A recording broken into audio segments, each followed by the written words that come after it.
Je m'appelle Martin, je suis au lycée en première SSI et j'ai 16 ans et j'habite ailleurs. Donc je suis l'aidant de mon père depuis l'âge de 12 ans, c'est-à-dire depuis 4 ans, parce qu'il a été renversé par une voiture le 26 décembre 2014. Pour moi, être aidant, c'est le fait d'aider quelqu'un qui a soit une maladie chronique, soit un handicap de plusieurs manières, c'est-à-dire l'aider soit physiquement, soit psychologiquement à plusieurs choses en fonction de la situation. Je suis là notamment pour l'aider à s'exprimer, parce qu'il a des troubles du langage, ou alors à pas faire de conneries,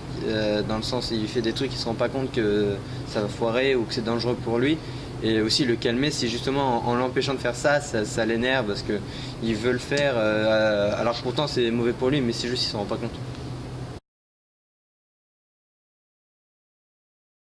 C'est un peu l'angoisse de manière continue, mais sinon c'est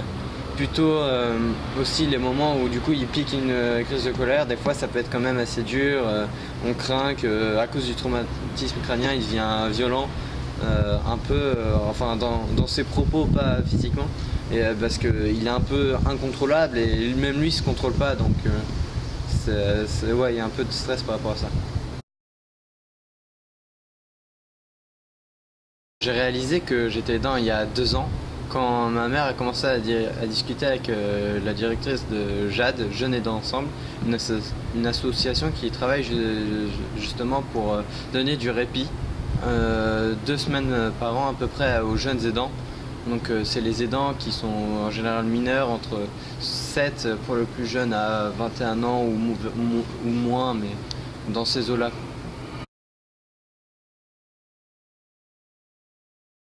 Pour moi, il faudrait plus reconnaître le statut d'aidant parce que, par exemple, moi au lycée, à cause de, j'ai des problèmes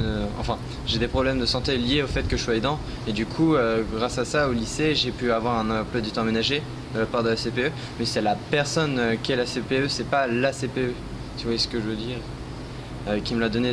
une autre CPE aurait pu me dire non. Du coup, il faudrait que, par exemple, j'ai le droit que les jeunes aidants aient vraiment le droit à ça. À tous les coups, c'est dans cette situation. Les solutions adéquates pour les aidants, c'est par exemple du coup les aides, mais les aidants ne sont pas au courant qu'ils peuvent avoir des aides parce qu'ils sont trop occupés à être aidants. Et donc du coup, pour moi, il faudrait faire en sorte que les hôpitaux et tous ceux qui se chargent des personnes handicapées ou qui ont des maladies qui nécessitent quelqu'un d'aidant, du coup, préviennent les aidants qu'ils ont des droits et leur proposent d'avoir leurs droits et leur aide financière